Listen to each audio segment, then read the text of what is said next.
Yeah, that's a big old fire. Truck 3. The fire is out of control right now. Neighbors in awe. I wanted to see what was going on. So much smoke you could barely see the home in Southeast on W Street near 16th. I'm saying a bunch of smoke, fire shooting up out the ceiling. The flames was high, almost higher than the tree, for real. Firefighters working quickly to put it all out. I hate to see something happen like this. Angle your master straight downward. That was the first one out here. This neighbor says she came out when she heard the blaring sirens. I was just coming out my building right here, and then I see all this black smoke. Everyone watching, waiting, and nodding. Look at that, the fire's still coming out, shooting out. The water ain't doing no good. As it burned, part of the house collapsed. Fire spread to adjacent homes. Truck 3, truck 3. But the woman living inside made it out in time. Somebody just pray and help this lady and her family get another home. But I just hope everybody's safe. In Southeast Washington, It's terrible. Pat Savella, News Channel 8. We have a strong team. Game time is 7 o'clock. Work and traffic usually delay the fun, but no time is wasted. Chile has played good. They stretch, catch up, Germany and Spain. Spain went home. and practice. Relax, breathe in, out. My name is Dominic Hall. I'm from Dominican Republic. Been playing soccer since I was like 9 years old. You have everybody gathered here all in one, playing together with no discrimination. You okay? You okay? I'm sorry. No fighting, it's just the love of the game. It's love, romance, a multicultural passion. My name is Faroud Arsanjani, and I'm from Iran. Last I checked, we had representatives from 18 different countries: Israel, Mexico, US, Nigeria, Cameroon, Italy, Croatia, Germany, El Salvador, Honduras, Colombia, Argentina. That's just one team. And yes, they all live in and around Washington. Let's go! My name is Mark Hugo Lopez, and I am of Mexican origin. One of the largest Ethiopian communities in the United States is here in Washington, D.C. The nation's second largest Salvadoran community is also here.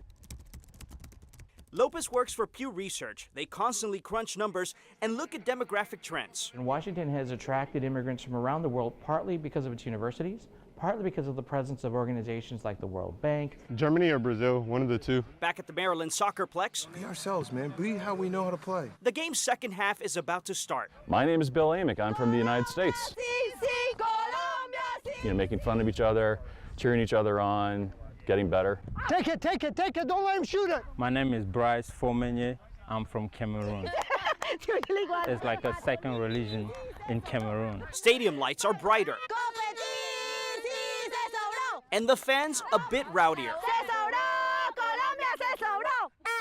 Not the World Cup, It's my life. but to these guys, The nicer one would have been in the goal. it surely comes close. This is my field. This is my World Cup stadium. In Germantown, Maryland, Pat Savella, ABC 7 News. We all just cleared after that. Police scanners, the only noise cutting through the eerie silence on Main Street, where people stood watching in shock. I ain't gonna lie, I'm a little shaky right now. Shaken after seeing a life snuffed out in an instant. A woman's final moments witnessed by a crowd and captured on a surveillance camera. This footage shows the victim strolling on the sidewalk.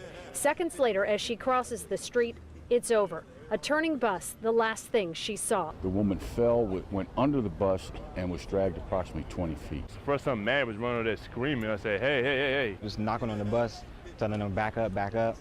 So then he finally backed up, and that's when I seen she was laying on the ground, lifeless. A billowing sheet covered the victim's body as it laid on the pavement for hours. Investigators working around her as they combed the bus for evidence. We're handling it right now as if it were a crime scene. With yellow tape strung up to block out bystanders, police stood outside the line speaking with the victim's co-workers, overcome with grief. Come today, they should be coming today shortly. Police now piecing together whether what happened was a crime or tragic accident as strangers stage their own moment of silence. That's where I see that some of them are wrong on. You can't beat it. The early morning breeze, the sound of the music echoing off the buildings and everything. One of Earl Cotton's favorite things is to make music along a corridor rich in American history. It's right on the main drag. It's on Pennsylvania Avenue.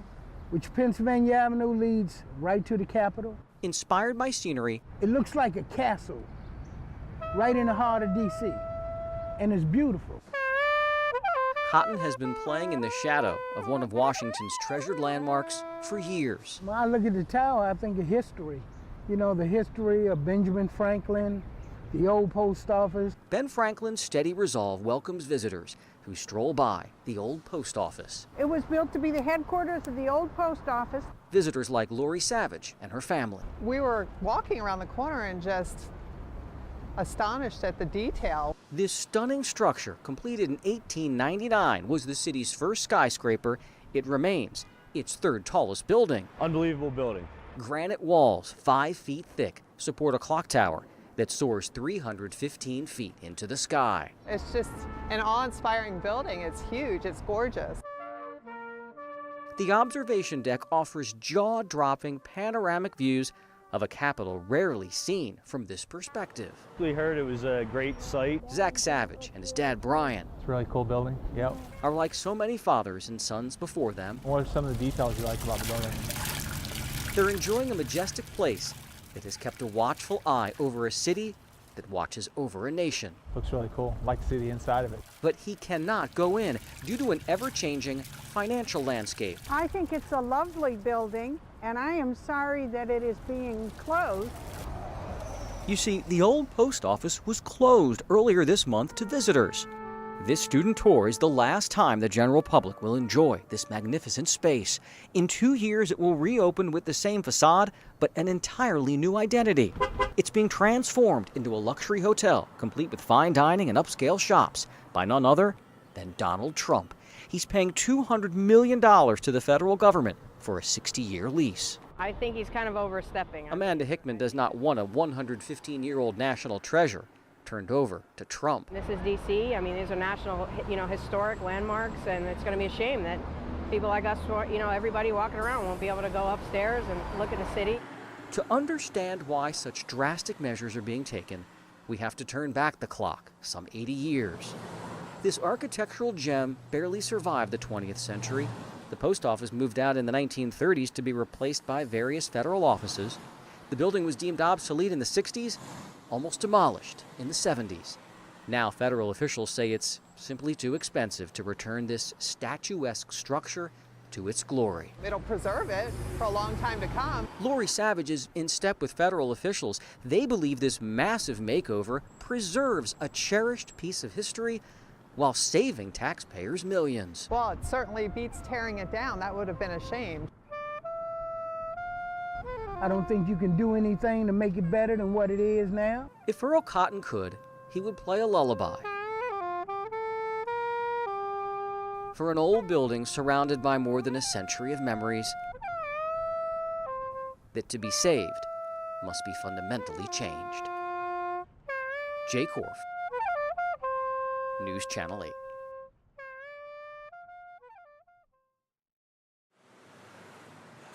It's early. Good morning. Every weekday morning. Good morning. Half the time, you're barely awake. Good. Puts a smile on my face for sure. Good morning. You may not hear him if the headphones are on. And you know it's going to be a good day because somebody's smiling at you. But you'll see him. People want you to brighten up their day. Morning. Good morning to you. Want it or not, that's what he's out to do. I sing, I dance. Robert Gordon. I even conversate with somebody. We'll do what's needed. Good morning to you. I can always reach out and talk to somebody. I can shake their hand. Good morning, have a good day today. See, that makes me happy.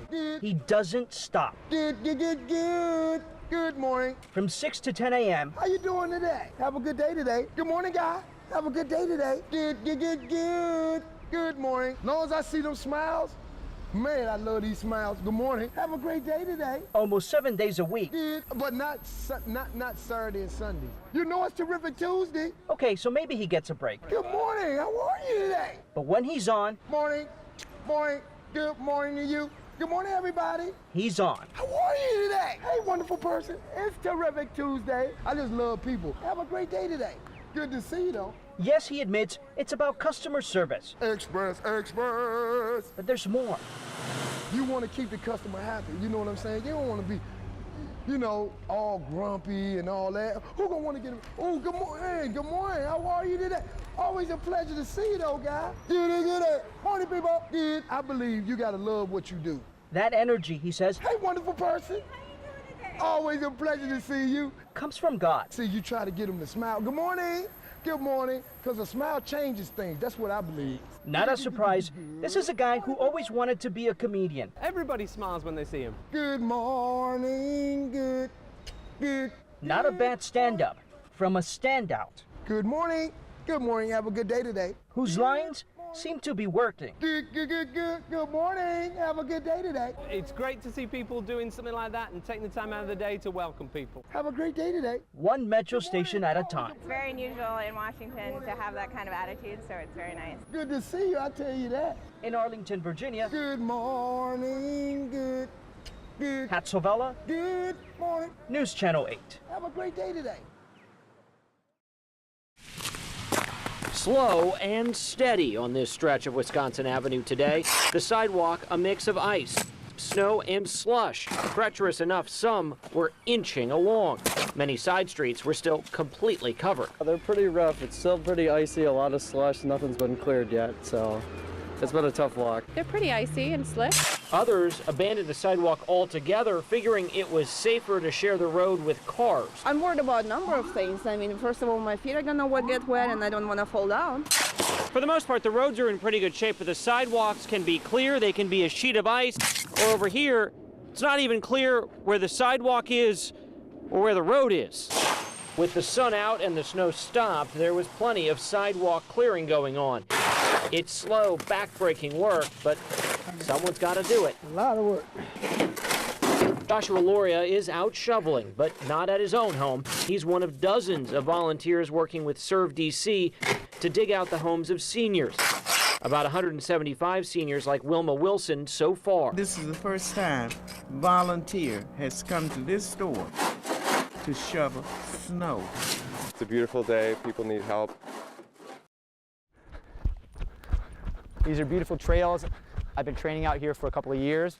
On a rocky trail in Fairfax County, Tom Mitchell of Springfield trains for a race that even the hardiest of athletes would never contemplate. Mitchell, affectionately called Tattoo Tom, My daughter, Shayla, when she was 3 years old, is running later this month in an off-road 100-mile race in Ohio, not to win or place, but to finish. Logan's passed away. Super Cam, he's one of the Still Brave kids. He's doing really good right now. For 100 children who are struggling and in some cases dying of cancer. Alex Green, some of you guys may have heard of him. I want to replicate the struggle that children with cancer face every single day. Including his daughter Shayla. When we found the cancer, it was pretty progressed. It was already in stage 4. Shayla Mitchell was diagnosed at 16 and passed away 2 years later. She and her father talked a lot about being brave. She was still brave, but she wasn't being brave for herself. She was being brave for me. Kevin Gibbons, we lost Kevin earlier this year, 4 years old. In the wake of her death, Mitchell started Still Brave, a foundation that provides non-medical needs for families struggling to pay bills while their children undergo costly cancer treatments. It helps you to grow, and it does make things a little bit easier when you're going through the process of how to deal with your child. Tuesday, Mitchell met with Melanie Noakes and her 6-year-old daughter Lily, who has an incurable form of brain cancer. Her mom got various gift cards. You like your dog, huh? Tracker. All right, good choice, good choice. You can't have the fox, though. Lily, a stuffed animal. Noakes cannot believe that Tattoo Tom is running a century over roots and mountains for her daughter. There's nothing that I think Tom can't do or won't push himself to do. 100 kids, 100 miles. He'll carry with him 100 laminated photographs, a child for each mile. Lily is mile 89. His dear friend, Gabriella Miller, the Loudoun County 10-year-old who passed away last year of a brain tumor, is mile 99. Shayla, his daughter, is mile 100. Now he's mile 15 because that was his baseball jersey number. Who am I going to quit on? Which kid am I going to stop running on? None. And my daughter Shayla is the last mile. I'm going to finish this race. I don't know how, but I'm going to finish this race. For every mile, there's a kid, there's a smile, there's a family, there's a soul, there's a story. Interstate 270, the curse of Frederick County commuters heading to D.C. It takes about 2 hours to get down, about 2.5 hours to come back. Stephen Meyer survives his commute thanks to two things. Satellite radio and a healthy gas budget. Meyer isn't burning any gas today. Instead, he's spending the day in the park and ride lot, dealing with a broken down car, watching other commuters pass by. Once you get past this exit here at Urbana, it's solid traffic all the way to D.C. The heavy commute that cracks nerves and roads may be eased by a long-range plan formed by local governments. It would widen 33 miles of 270 along the stretch where country roads turn to urban clutter.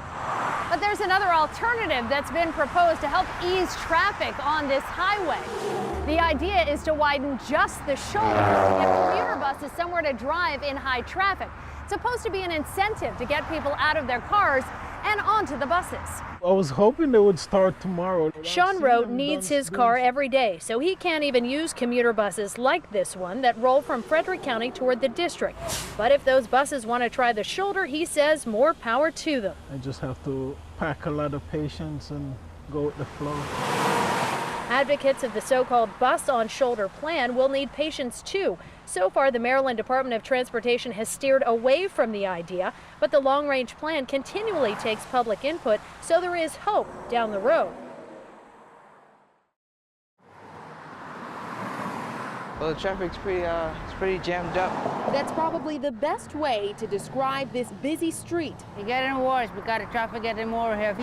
More than 11,000 cars travel this road every day. Heard a big crash. Drivers do their best just to get through busy intersections like this one. Pedestrians, well, they walk this street at their own risk. And they don't stop most of the time. Now, it is the law in D.C. that cars must stop for pedestrians. As you can see, they're not stopping here. But luckily, residents do have some helpful tips. You have to be more aggressive if you want to cross the street here. 2 weeks ago, a tow truck slammed into several cars.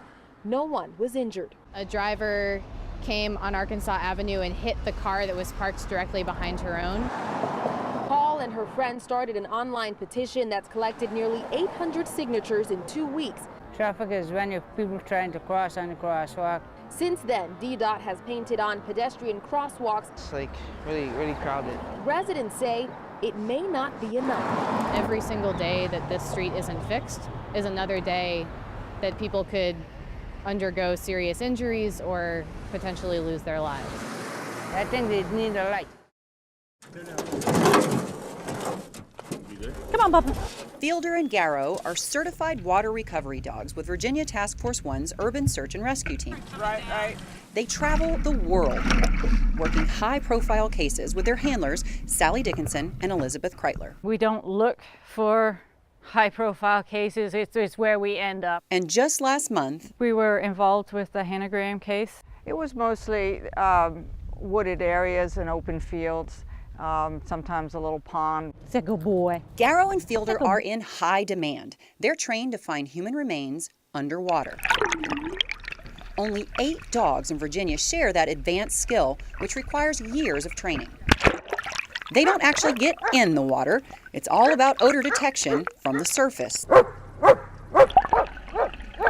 body, even when dead, is giving off gases and skin rafts, dead skin cells, and that's what is coming up through the water column. On a recent training, Garrow and Fielder searched the Occoquan Reservoir. I GPS when the dog is showing me interest. That can be when he leans close to the water or barks.